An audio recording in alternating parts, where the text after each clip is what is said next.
New diet system के प्रणेता आदरणीय बीवी चौहान गुरु जी के चरणों में कोटि कोटि प्रणाम। दिव्याशीष परम सुख आश्रम, हिमाचल मंडी डिस्ट्रिक्ट सुंदरनगर, महान संत गुरु श्री अखंडानंद जी के चरणों में कोटि कोटि प्रणाम। आनंदी माँ के चरणों में कोटि कोटि प्रणाम। सुरेश भाई एवं आप सभी साधकों को प्रणाम। आज 9 जुलाई 2024 आषाढ़ नवरात्रि का चौथा दिन, 8वां सेशन। यहाँ कई साधकों का आज तीसरा दिन है निर्जला का।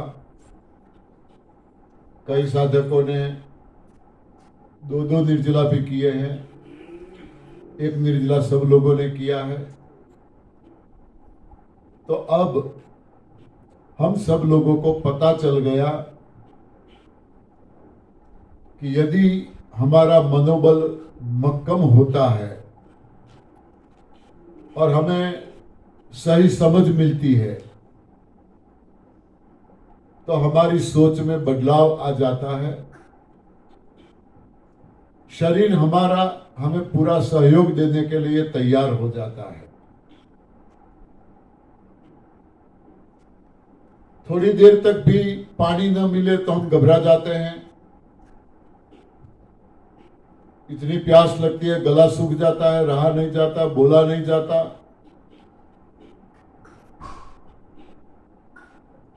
और यहां 3 दिन तक बिना पानी पिए, खाने की तो बात साइड में रही, बिना पानी पिए भी लोग एंजॉय कर रहे हैं, खुश हैं, किसी को कोई दिक्कत नहीं है।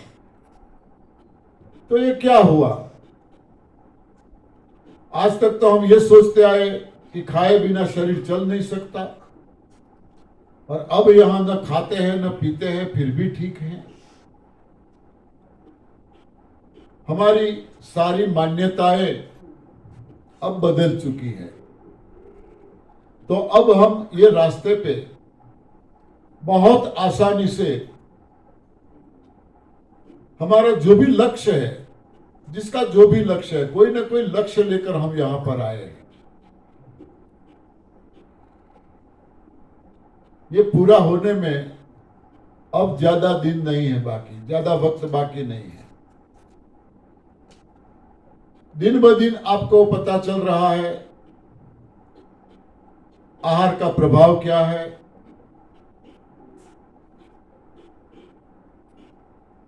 सही आहार क्या है, तप सेवा सुमिरन का सही रास्ता क्या है।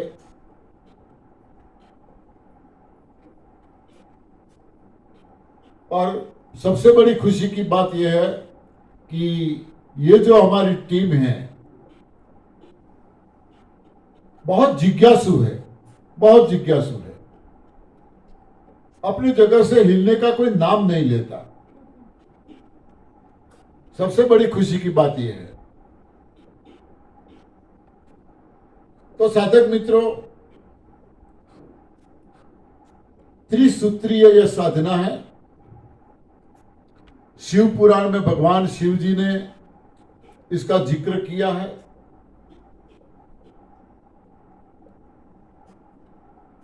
मां पार्वती जी ने इनका अनुसरण किया है।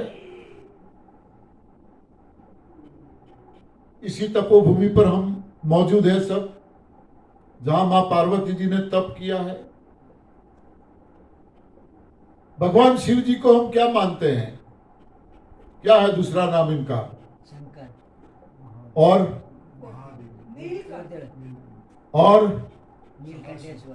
भोलेनाथ। भोलेनाथ भी बोलते हैं ना, हाँ, भोलेनाथ। इसको हम भोला मानते हैं। मुझे समझ में नहीं आ रहा कि इसको भोला क्यों मानते हैं। कहां है वो भोला? इनको पता था पार्वती जी के साथ उनका ब्याह होने वाला है, पता था। तो फिर पार्वती जी से इनकी इतनी कठोर तपस्या क्यों करवाई? शिव जी को पाने के लिए हजारों साल तक पार्वती को तप करना पड़ा, हजारों साल तक पहाड़ों में आ गए। ये पहाड़ों में स्टेप बाय स्टेप आहार का त्याग करते गए। सबसे पहले भूमि तत्व को छोड़ दिया,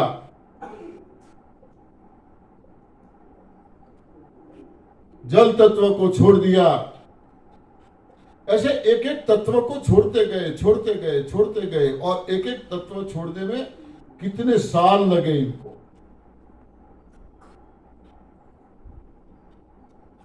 अंत में सिर्फ पत्तियों पे आ गए और अंत में उन्होंने पत्तियों को भी छोड़ दिया। उनका नाम अपर्णा पड़ा, पत्तियों को भी छोड़ दिया उन्होंने।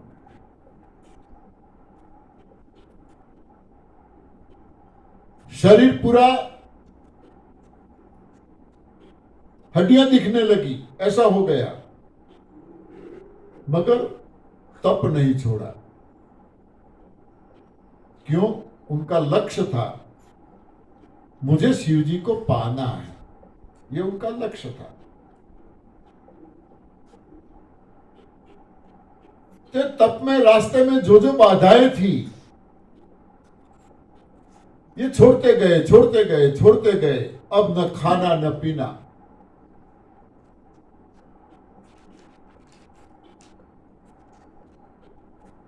तब जाके आकाशवाणी हुई। इतना कठोर तप करवाया, पता तो था शादी तो इनसे करनी है, तो फिर बोला कहां? हाँ, क्यों इतना तप करवाया? मनु शत्रुपा के बारे में यदि आप जानते हो तो राजा थे। राजा को किस चीज की कमी हो सकती है? कोई प्रॉब्लम नहीं था, मगर उनको दिमाग में ऐसा आया कि भगवान हमारी कोख से जन्म ले। तो वे राजपाट छोड़ के जंगल में चले गए। उन्होंने भी स्टेप बाय स्टेप एक एक तत्व को छोड़ते गए।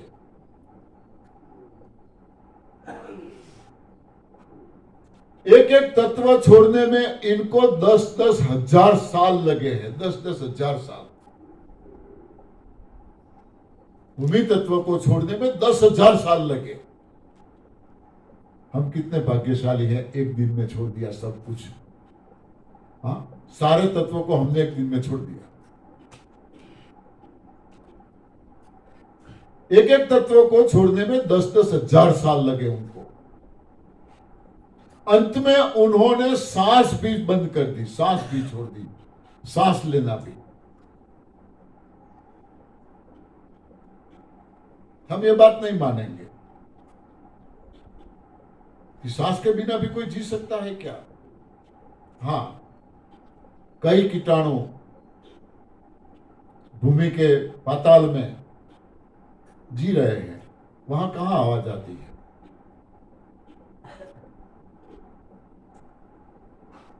मगर ये स्टेप बाय स्टेप आगे बढ़ेंगे तब ये पॉसिबल है।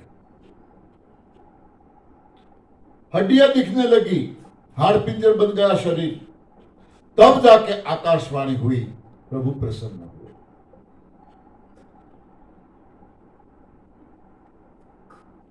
तो कहने का मतलब यह है कि ये तप सेवा सुमिरन की साधना है। तप का मतलब क्या? यहां पर ज्यादातर हम ये सोचते हैं, मैंने पहले भी बोला था कि हमारे ऋषि मुनि लाखों साल की आयु भुगतते थे। स्टेप बाय स्टेप हमारा आयुष कम होता गया। कैसे जीते थे लाखों साल? हमारी सोच यह है कि वो तो सतयुग था, सब जीते थे सतयुग में। या तो दूसरी सोच हमारी ये है कि वे तप करते थे, और तप का मतलब हम ये समझ के बैठ गए हैं कि एक कोने में बैठ के माला जपते थे। माला जपने से कभी किसी का भला नहीं हुआ। ठीक है, साधना के लिए साधन की आवश्यकता है।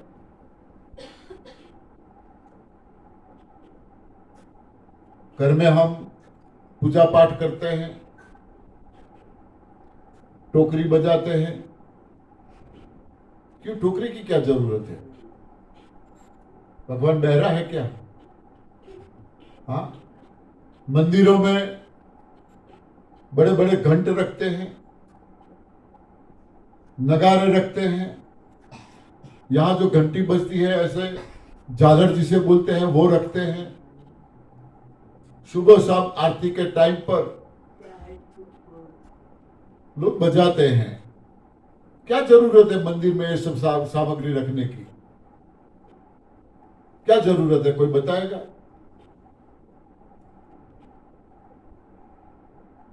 अब ये सारी चीजें नहीं है कोई मंदिर में। अब इलेक्ट्रिक आ गया। हाँ, अब इलेक्ट्रिक आ गया। क्यों इलेक्ट्रिक को लाना पड़ा? क्यों? समय नहीं आदमी के पास समय नहीं है। गांव में मंदिर की जरूरत क्यों? मंदिर की जरूरत क्यों? गांव के 5 लोगों ने इकट्ठा होकर निर्णय किया, फैसला किया कि चलो मंदिर बनाना है। चंदा लेने के लिए निकल गए। जिन्होंने जितना दिया,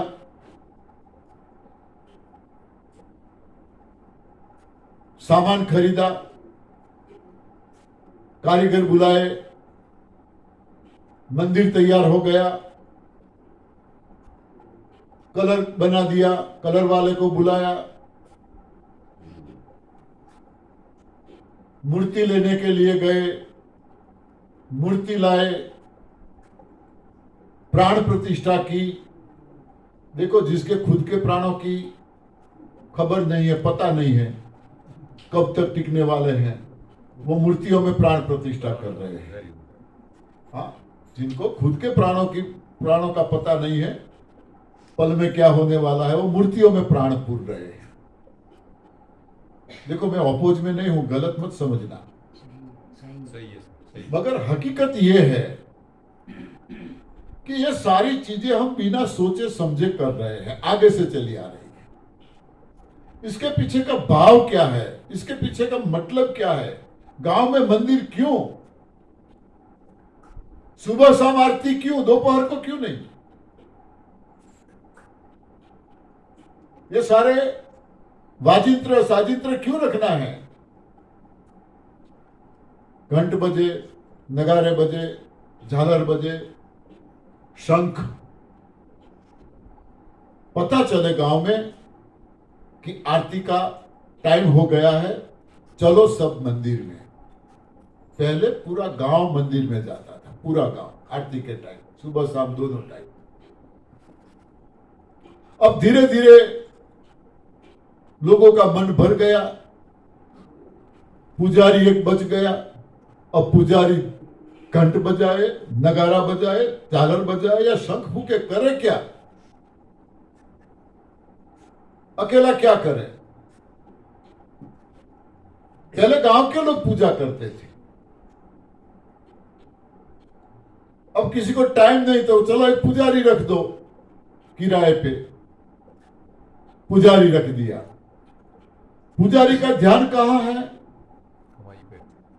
पैसों पे। एक बस करना है, क्रिया करता है। कितनी श्रद्धा है उसको भगवान में? बिल्कुल नहीं।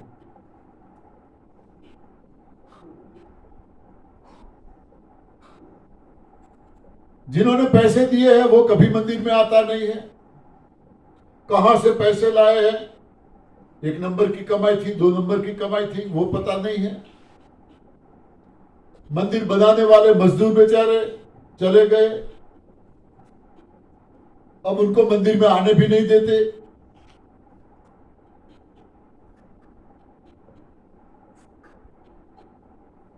और हमें श्रद्धा कितनी, भगवान पे विश्वास कितना, श्रद्धा कितनी। एक भोला भाला किसान था, भक्त था, भगवान राम पे उसे बहुत भरोसा था। राम की मूर्ति घर में लाके रखी थी, पूजा करता था दोनों टाइम। कोई मेहमान एक बार इनके घर पे आया, उन्होंने देखा कि ये राम की पूरी निष्ठा से पूजा करता है। उन्होंने पूछा, भाई तू क्या कर रहा है? बोले, मैं बस ये भगवान राम को मानता हूं, उनकी पूजा करता हूं। पागल हो क्या? ये तो मर्यादा पुरुषोत्तम है। आज तक कभी किसी को प्रसन्न हुए हैं क्या? कोई एक किस्सा बताओ हमें, राम किसी को प्रसन्न हुआ हो। मर्यादा पुरुषोत्तम है वो मर्यादा नहीं तोड़ेंगे। इससे तो तू कृष्ण की मूर्ति ला, नटखट है। हाँ, वो बड़ा नटखट है, तो उसकी पूजा कर, देख क्या रिजल्ट मिलता है तुझे। कितने सालों से राम को पूजा करता है? बोले साल 25-30 साल हो गए। क्या फायदा हुआ? बोले फायदा तो कुछ नहीं हुआ। तो अब तो कृष्ण को लाखों तो देख, उनकी सेवा तो कर। बेचारा भोला भाला था, दूसरे दिन कृष्ण की मूर्ति लाया। राम की मूर्ति जहां थी उसके बगल में कृष्ण की मूर्ति रख दी, उनकी पूजा करने लगा। उसके दिमाग में आया, इतने सालों से मैं राम की पूजा कर रहा हूं, अब ये कृष्ण की पूजा करूंगा, राम तो बगल में बैठे हैं, देख लेंगे तो उनको कैसा लगेगा? हाँ, उनको बुरा लगेगा। उन्होंने एक पट्टी लाई और राम की आंखों पे लगा दी, वो देख न पाए। अब पूजा करने लगा। दिया अगरबत्ती करने जा रहा था, दिमाग में ऐसा आया कि ये स्मेल जाएगी राम के नाक में,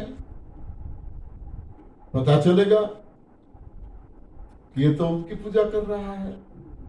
नाकों में कॉटन डाल दिया, स्मेल न जाए। घंटी बजाने लगा तो सुना कि ये तो सुनाई देगा घंटी उनको,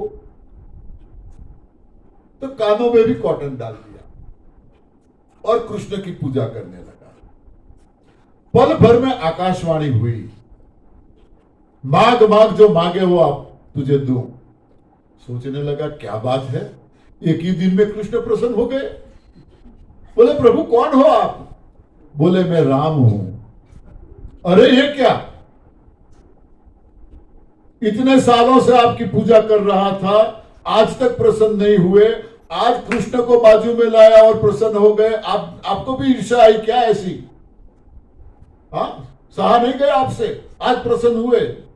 बोले बेटा तू सालों से पूजा कर रहा था, मुझे पता है, मैं सब देख रहा था, मगर तुझे सही पता तो आज चला कि मैं देख सकता हूं, मैं सूंघ सकता हूं, मैं सुन सकता हूं। ये तो भरोसा तुझे आज आया ना, आज तक कभी ऐसा भरोसा आया है क्या? तो हमें ऐसा भरोसा है क्या? हम पूजा करते हैं, हाँ, घर में एसी चाहिए, मंदिर में भगवान बैठा है, उसको गर्मी नहीं लगती होगी, इसको एसी नहीं चाहिए। हमें टॉयलेट चाहिए, उनको नहीं चाहिए। हाँ, हमें जो सुविधाएं चाहिए, बिठाए हैं भगवान को मंदिर, घर में मंदिर बनाया है, ये सारी सुविधाएं इनको नहीं चाहिए। क्या करते हैं हम? घर में भी, बाहर भी, गांव में भी, जहां मंदिरें हैं, आरती हो गई, गेट बंद, लॉक लगा दिया। अरे हमें कोई हमारे कमरे में बंद करके लॉक लगा के चला जाए, क्या हाल होगा हमारा? हाँ, न कमरे में टॉयलेट की सुविधा है, हाँ, न वॉशरूम है, न पानी रखा गया है, क्या हाल होगा हमारा? ये हम सोचते ही नहीं, बस ताला लगा दिया। मर्जी पड़े तब खोलो, मर्जी पड़े तब लॉक लगा लो। क्या जरूरत है मंदिरों में ताला लगाने की? जरूरत क्या है? क्या जरूरत है मंदिरों में गहने चढ़ाने की? भगवान को क्या जरूरत है? क्या जरूरत है मंदिरों में पैसों की? हम खुद तो भीख मंगे हैं, उनसे हम मांग रहे हैं और उनको दे रहे हैं। हाँ, मांग रहे हैं हम। किसके हैं ये पैसे? पैसे कहां से आए? किसने दिए? जन्म के साथ हम पैसे लेके आए थे क्या? जो कुछ हमारे पास है, सब कुछ उसी की तो बदौलत है। हाँ, सारी चीजें उसकी बदौलत है और वो उनको हम देते हैं। कितना वो हंसता होगा, हाँ, कैसा लगता होगा उनको। किसी कवि ने बहुत अच्छा कहा है, हे प्रभु, तूने जिसको बनाया है वो आज तुझे बना रहे हैं। हाँ, क्या करते हैं? भगवान को बना तो रहे हैं, तूने जिसको बनाया है वो तुझे बना रहे हैं। ढेर सारा प्रसाद बनाते हैं, प्रभु के चरणों में कितना रखते हैं? इतने छोटे छोटे 4-5 पीस रखते हैं, बाकी ओया। हाँ,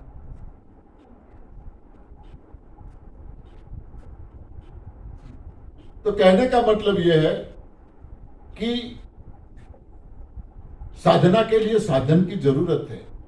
मैं मूर्ति पूजा के विरोध में नहीं हूं, प्राण प्रतिष्ठा के अपोज में नहीं हूं, मगर इसके पीछे हमारा भाव क्या है, हमारी श्रद्धा कितनी है, हमें विश्वास कितना है, यह जरूरी है। दिखावा नहीं होना चाहिए। तिलक क्यों? तिलक क्यों? क्या जरूरत है तिलक की? बताएगा कोई? क्यों तिलक करते हैं? माता जी तो मुझे आज भूल गई तिलक करना भी।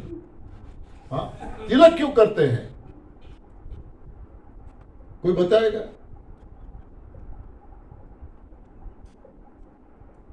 बुद्धि यहां पर है, यहां जो चक्र है उसकी पूजा होती है। पता चलता है हमें कि तिलक लगाया है, इसकी मर्यादा है। क्यों ऐसे कपड़े पहनने पड़ते हैं? हाँ, 20,000 संप्रदाय है, सभी के अलग अलग लोगों के ड्रेस। कोई सफेद ड्रेस वाली टुकड़ी है, कोई ऐसे ड्रेस वाले हैं, कोई येलो ड्रेस वाले हैं। हाँ, सभी के अलग अलग। क्यों?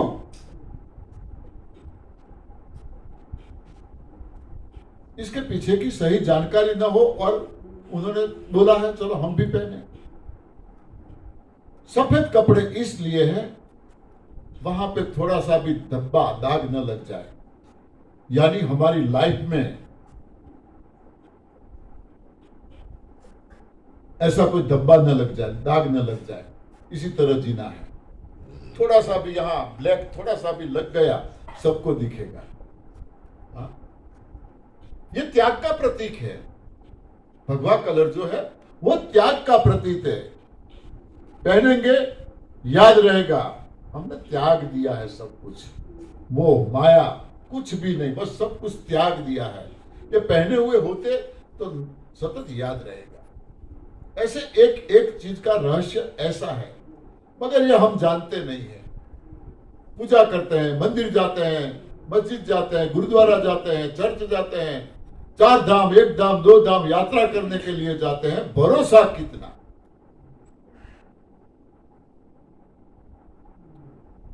जिन जिन लोगों ने तप सेवा सुमिरन के रास्ते पूरी निष्ठा से चले हैं, पूरी निष्ठा से, उन लोगों को अपना लक्ष्य सिद्ध हुआ है, प्रभु प्राप्ति हुई है।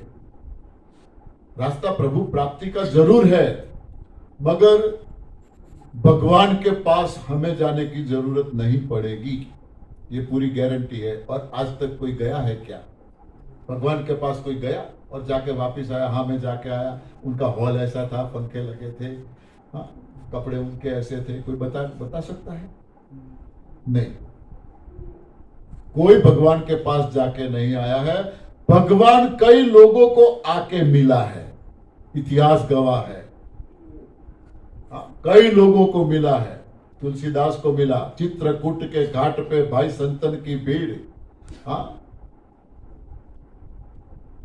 तुलसीदास चंदन घसे तिलक करे रघुवीर।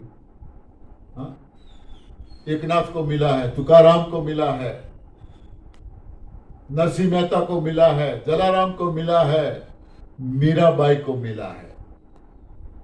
मीराबाई को भी मिला है। कितनी श्रद्धा थी मीराबाई को, कितना विश्वास था। बचपन में, कम उम्र में घर से बाहर बारात जा रही थी, बैंड बाजे बज रहे थे, बारात जा रही थी। कुतूहलतावश मीरा देखने के लिए गई। कथा आप जानते हो, माफ करो मैं बताता हूं, सब जानते हैं। देखने के लिए गई, समझ में नहीं आया। मां को पूछा, मां ये क्या है? मां ने बोला, बेटा ये दूल्हा है, बारात है और वो शादी करने के लिए जाता है। किसके साथ शादी करेगा? बोले लड़की के साथ। क्या मां हर लड़की को दूल्हा होता है? बोले हाँ। तो बताओ ना मां, मेरा दूल्हा कौन है? मेरा दूल्हा कहां है, बताओ ना। बाल सहज स्वभाव से सवाल किया। जिद की उन्होंने, अरे बेटी तू अभी छोटी है, दूल्हे की बात छोड़। नहीं नहीं मां, बताओ कौन है मेरा दूल्हा, कहां है? तो मां ने साहजिक कृष्ण की मूर्ति को बता दिया, ये है तेरा दूल्हा। तेरा दूल्हा ये है, बस इतना बोलना था। ऐसी लागी लगन, मीरा हो गई मगन। मगन हो गई मीरा। भगवान को पति के रूप में यदि किसी ने पूजा की है, वो मीरा ने की है, पति के रूप में। दूसरे किसी ने नहीं की। बड़ी हुई, शादी की बातें आई, उन्होंने मना कर दिया। मुझे मेरा दूल्हा मिल गया, अब दूसरी बार थोड़ी शादी होती है। राजपूत घराने से थी, काफी मर्यादाएं थी। औरतों के लिए तो और ज्यादा मर्यादाएं थी। घर से बाहर निकलना भी पर्दा प्रथा थी, पर्दे से बाहर निकल नहीं सकती थी। मगर मीरा, पगे घुंघरू बांध मीरा, नाचने लगी। कोई लाज मर्यादा अब उनके पास नहीं थी।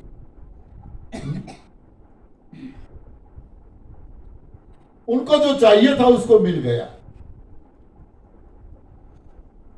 बहुत कोशिश की समझाने की, उसको मारने तक की कोशिश की।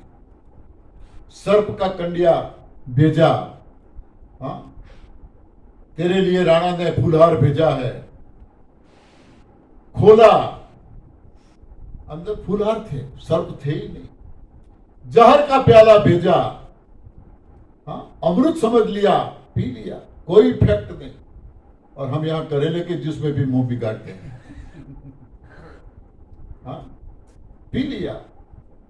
मेरे तो गिरधर गोपाल दूजो न कोई।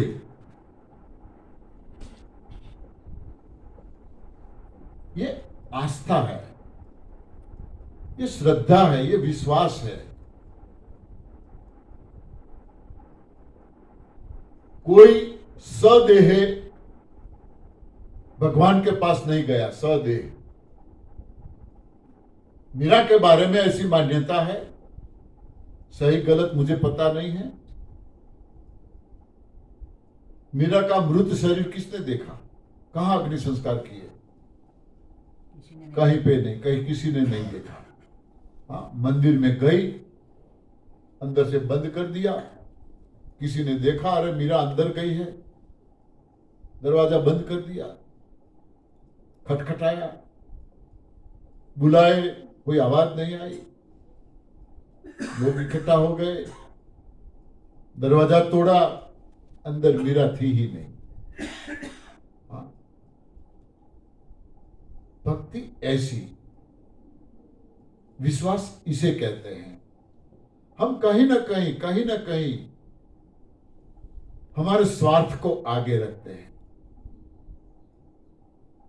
एग्जाम में मुझे पास कर देना, हाँ, 5 रिफल लगाऊंगी, हाँ, इतने पेड़े चढ़ाऊंगी, कथा कराऊंगा, यज्ञ कराऊंगा। हाँ, लालच देते हैं हम भगवान को। श्रीफल किसने बनाया? उसने बनाया।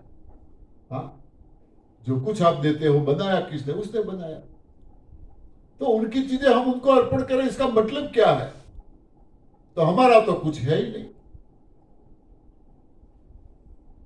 तो कहने का मतलब यह है कि पूरी श्रद्धा और निष्ठा से चाहे कोई भी काम हो, सफलता मिलती ही मिलती है।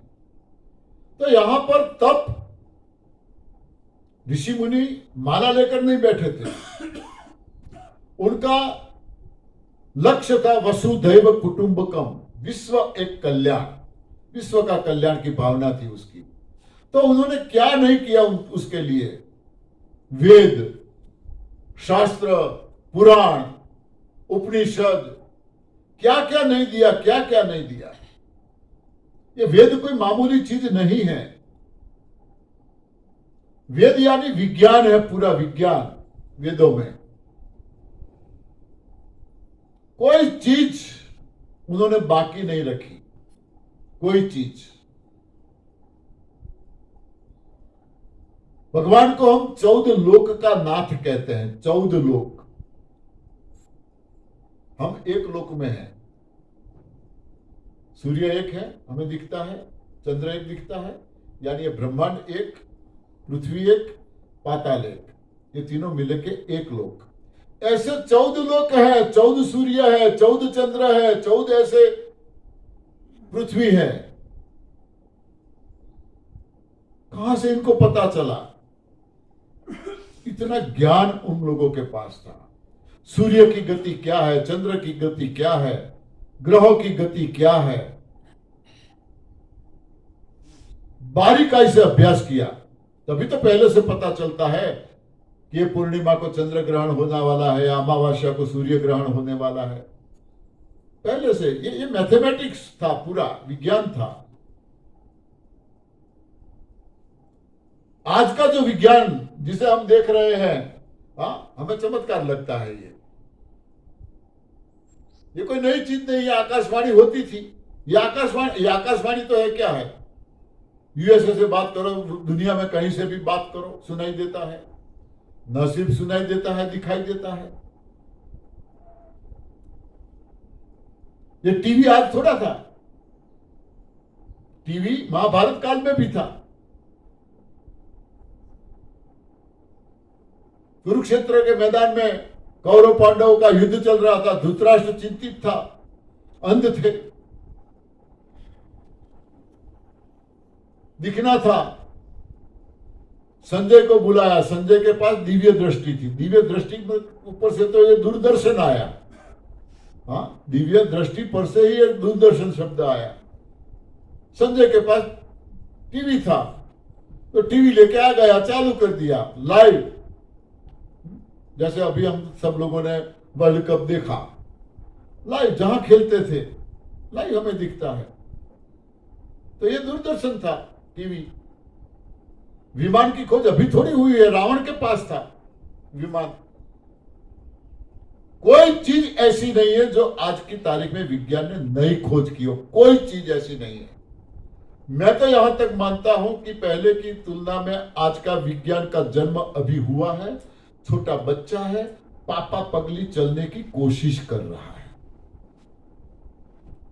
कोशिश कर रहा है, अभी ठीक से चल नहीं पाता, कोशिश कर रहा है। सारी चीजें उसमें थी, हम सबको पता है। एकलव्य गुरु द्रोण के पास विद्या प्राप्त करने के लिए गए, गुरु द्रोण ने मना कर दिया। उन्होंने मन से अपने गुरु को अपना गुरु मान, द्रोण को अपना गुरु मान लिया मन से। जंगल में आके मूर्ति बना ली मिट्टी की गुरु द्रोण की, और उनके सामने वो धनुर्विद्या सीखने लगा पूरी निष्ठा से। गुरु द्रोण पांडवों को लेके घूमने निकले, साथ में एक कुत्ता था। एकलव्य को देखकर कुत्ता भौंकने लगा, एकलव्य की शिक्षा में बाधा होने लगी, तो उसने तीर लगाया कुत्ते के मुंह में। एक नहीं, काफी तीर लगाए, कुत्ते का पूरा मुंह बाणों से भर दिया। कुत्ते को कोई ईजा नहीं हुई, कुत्ते को खून नहीं आया, बस मुंह में जाके रुक जाते थे बाण।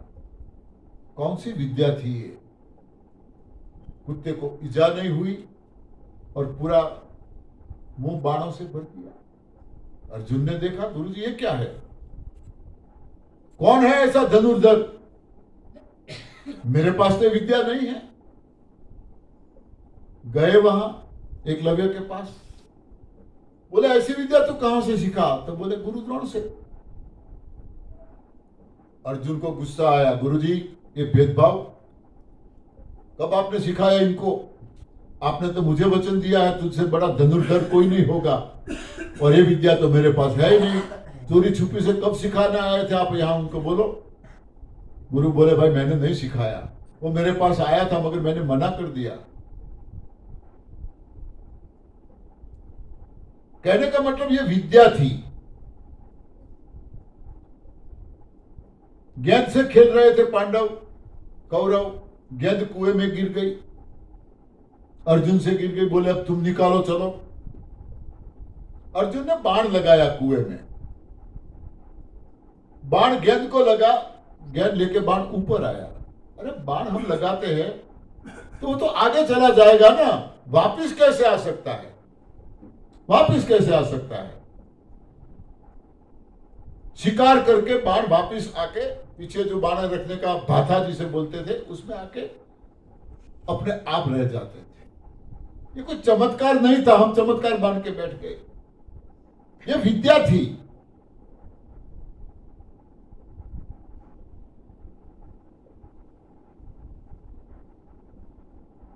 और एक दृष्टांत दूं, रामायण में वनवास में थे राम लक्ष्मण सीता जी, मारीच राक्षस सोने का मृग बन के आया, सीता जी की नजर गई, बोले मुझे उसका ब्लाउज सिलाना है। राम ने समझाया ये मायावी है, ये सही नहीं है। नहीं, आपको मेरे पर प्रेम नहीं है। स्त्री हट, राजहट, बाल हट, ये तीन हटें ऐसी है ना। हाँ, मुझे रखने वाला भी लहसुन के छिलके निकालने लगता है जब स्त्री अपनी जीत पे आ जाती है। मैं रखता था पहले, मुझे जबरदस्त रखता था। एक दिन बोला कि लहसुन छिलको, इतना लहसुन छिलके दो ना। उसी दिन मैंने पहले मुझे निकाली, बाद में लहसुन छिलने लगा, आज तक छिलता हूं। कहने का मतलब यह है, स्त्री हट, राज हट, बाल हट। ये तो ठीक हुआ, ANDS मिल गया तो इसमें से छुटकारा मिल गया। राम को जाना पड़ा, तीर लगाया, कथा हम सब जानते हैं। तो मारीच ने आवाज लगाई, लक्ष्मण दौड़ो दौड़ो दौड़ो, राम की आवाज में। सीता जी ने सुन ली। सीता बोले लक्ष्मण राम मुसीबत में है, तुम्हें बुला रहे, जाओ। लक्ष्मण बोला मेरा भैया कभी मुसीबत में नहीं हो सकता, मुझे पूरा भरोसा है। हाँ, वो चिल्लाता रहता था राम की आवाज में, लक्ष्मण लक्ष्मण। सीता बोला अरे सुन नहीं हो, जाओ। लक्ष्मण बोले नहीं, जाने की जरूरत नहीं है, भैया मुसीबत में हो ही नहीं सकते। कटु वचन सीता ने सुना है, तुम्हारी नियत में कहीं खोट है, इसीलिए तुम नहीं जाते। लक्ष्मण से रहा नहीं गया। हाँ, गया, मगर जाते जाते एक रेखा दौड़ के गया झोपड़ी की ओर, चारों ओर। कौन सी रेखा? लक्ष्मण रेखा नाम पड़ा इसका। हाँ? और माता जी को बोला रेखा के बाहर मत जाना। ये सब रावण का प्लानिंग था। रावण आया, भिक्षाम देही। सीता ने बोला थोड़ा अंदर आओ। रावण को पता था, पहचान गया था ये कौन सा केमिकल है। हाँ, ये केमिकल था। ये कौन सा केमिकल है, रावण बुद्धिजीवी था, पता चल गया था उनको। ये ऐसा केमिकल था, उसके ऊपर ऐसे कोई पांव रखे आग प्रज्वलित हो। हम ये सारी चीजों को चमत्कार मान के बैठ गए। रशिया में रामायण नाम की पूरी लेबोरेटरी चल रही है। लेबोरेटरी का नाम ही रामायण है। ऐसी सारी चीजों पे वे लोग संशोधन कर रहे हैं। इसरो को आज पता चला कि सूर्य में से ओम ध्वनि निकलता है। आज पता चला। हमारे वेदों में उसी समय से बोल रहे हैं कि सूर्य में से ओम की ध्वनि निकलती है। इसरो को अभी पता चला पृथ्वी से सूर्य का अंतर कितना है। कुछ महीने पहले अभी पता चला। अरे हनुमान चालीसा देखो, पढ़ो तुम। तुलसीदास ने बताया है पृथ्वी से सूर्य का अंतर कितना है। और इसरो ने माना कि हाँ, ये तुलसीदास की बात सही है। कहने का मतलब यह है कि हमारे ऋषि मुनियों ने भोजन का त्याग करके विश्व कल्याण के लिए यह काम किया। माला लेके बैठ नहीं गए थे। हाँ, माला तो मन की बलि और काष्ठ का भारा। माला में गुण हुए तो क्यों बेचे मणियारा।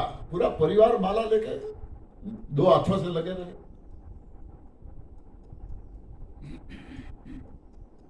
माला तो कर में फिरे, मन फिरे चहु और। हाँ? मन तो कहीं और है। अरे कुत्ता, हाँ, ये झाड़ू लेके जा रहा है, माथ में माला फिर रही है। ये दिखावा है। तप यानी नो डाउट सतयुग था। हमारी दूसरी मान्यता यह है सतयुग था नो डाउट। आज कलयुग है। युग बदलता रहता है। मगर सतयुग और कलयुग में डिफरेंट क्या हुआ। सूर्य बदला, चांद बदला, आसमान बदला। बदला क्या? इंसान। कैसे बदला इंसान? पहले 4 हाथ थे, आज 2 हैं। पहले 4 पांव थे, आज 2 हैं। पहले नाक पीछे था, आज आगे है। आंखें ऊपर थी, आज यहां है।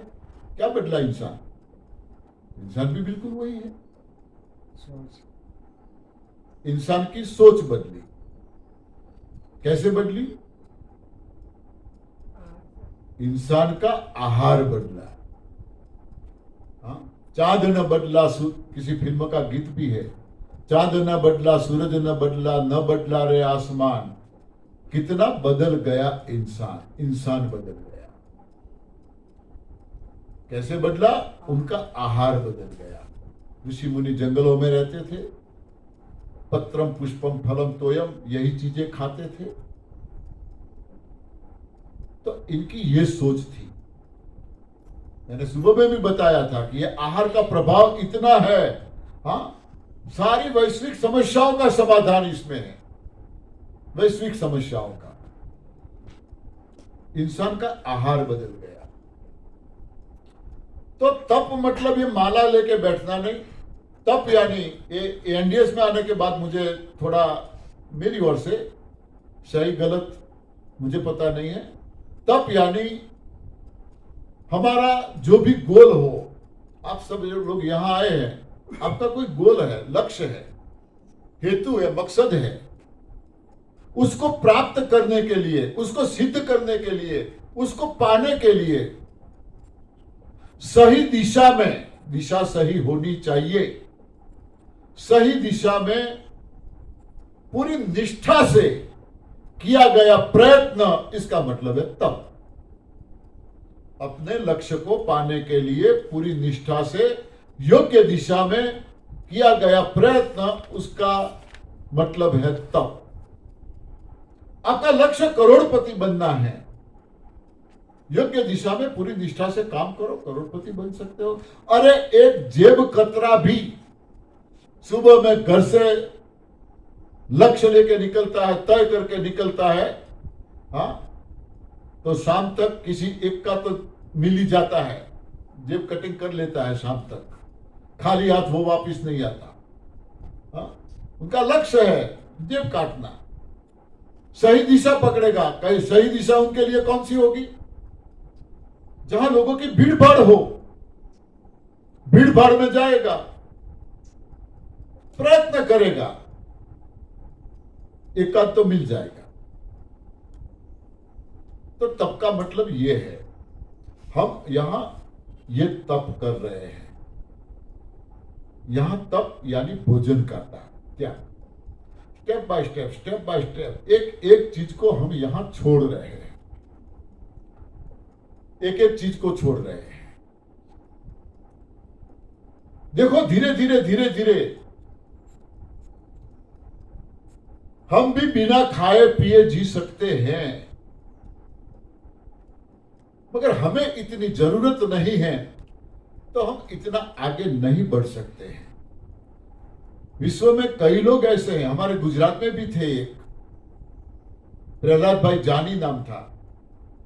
16 साल की उम्र से उन्होंने खाना पीना छोड़ दिया। 16 साल की उम्र से घर से निकल गए। माता जी पे पूरी श्रद्धा थी तो उन्होंने माता जी का यूनिफॉर्म पहन लिया, गहने बहने सब माता जी जैसे पहनते हैं, ऐसे चुनरी वगैरह। तो उनका नाम पड़ा चुनरी वाले माता जी। आप गूगल में सर्च करो, मिल जाएगा, चुनरी वाले माता जी, सबको मिल जाएगा उनका इतिहास। 80 साल तक उन्होंने न कुछ खाया न कुछ पिया। 80 साल तक कुछ भी खाए बिना। 2 बार हम मिले हैं, जहां पे वो रहते थे, हमारे गुजरात में अंबाजी है, वहां पे उनका आश्रम है। अंबाजी में हमारी 2 बार शिविर हुई थी 5-5 दिन की। मैं और गुरुजी दोनों साथ में थे, और गुरुजी तो उनको दुबई भी साथ में लेकर गए थे। 2 बार हमने शिविर में बुलाया है, देखा हमने, सुना उनका एक्सपीरियंस। 80 साल से न कुछ खाना न कुछ पीना, इतना स्टेमिना था इनका। वो तो ऐसा बोल रहे थे कि मैं 5000 साल तक जीने वाला हूं। पहली शिविर में ऐसा बोले थे, दूसरी शिविर में 1000 साल बोले। मगर मैं बार बार बोलता हूं, जीना मरना हमारे हाथ की बात नहीं है, वो तो ऊपर वाले के हाथ में है। आज नहीं है हमारे बीच, चले गए। मगर डॉक्टरों ने, वैज्ञानिकों ने इनको 45 डेज सीसीटीवी कैमरों के बीच बंद कमरे में रखा था, जहां पानी की भी सुविधा ना हो, कुछ भी सुविधा ना हो। 45 डेज। इसके बाद परीक्षण किया शरीर का, कोई प्रॉब्लम नहीं, चलता था। 2 बार ऐसा किया। श्रीलंका का एक खिलाड़ी है, ओलंपिक खेलता है, उनका रिकॉर्ड है, और वो रिकॉर्ड तोड़ने नहीं देता किसी को। करीब 14-15 साल से न खाता है न पीता है, कुछ भी नहीं। गुजरात में ही एक थे, हीरा रतन माणेक करके, अब्जोपति पार्टी थी। 25 साल से उन्होंने खाना पीना छोड़ दिया था, कुछ भी नहीं। इसरो ने उनको बुलाया था, है क्या ये? और हम खाने पीने के पीछे इतने पागल बन गए हैं। हाँ, न करने का हमें करना पड़ता है, न करने का। और दिन में एक आध बार तो आता ही हमारे मुंह से, क्या करे पापी पेट का सवाल है। हाँ, दिन में एक आध बार तो हमारे मुंह से आता है, क्या करे, करना पड़ता है, पापी पेट का सवाल। पेट अकेले हमको दिया है क्या? हाँ, 84 लाख सबको पेट दिया है, सबके पास पेट है, उनको तो कोई प्रॉब्लम नहीं है। और हमें इतने पापड़ बेलने पड़ते हैं पेट भरने के लिए। पेट को चाहिए कितना? चाहिए कितना? मैंने बोला 250-300 ml जूस काफी है। हाथी को मन मिल जाता है तो हमें इतना नहीं मिलेगा क्या? मगर हमें भरोसा नहीं है उन पर, परमात्मा पे हमें भरोसा नहीं है। सबका पालन करता है वो, सबको अपना आहार मिलता है। किसी को ये पापड़ बेलने नहीं पड़ते, किसी को बोना नहीं पड़ता, किसी को पेड़ पौधों को पानी पिलाना नहीं पड़ता, हाँ, किसी को नहीं। अपने आप अपना आहार सबको मिलता है और हमें घंटी का इंतजार रहता है। हाँ, धन्यवाद।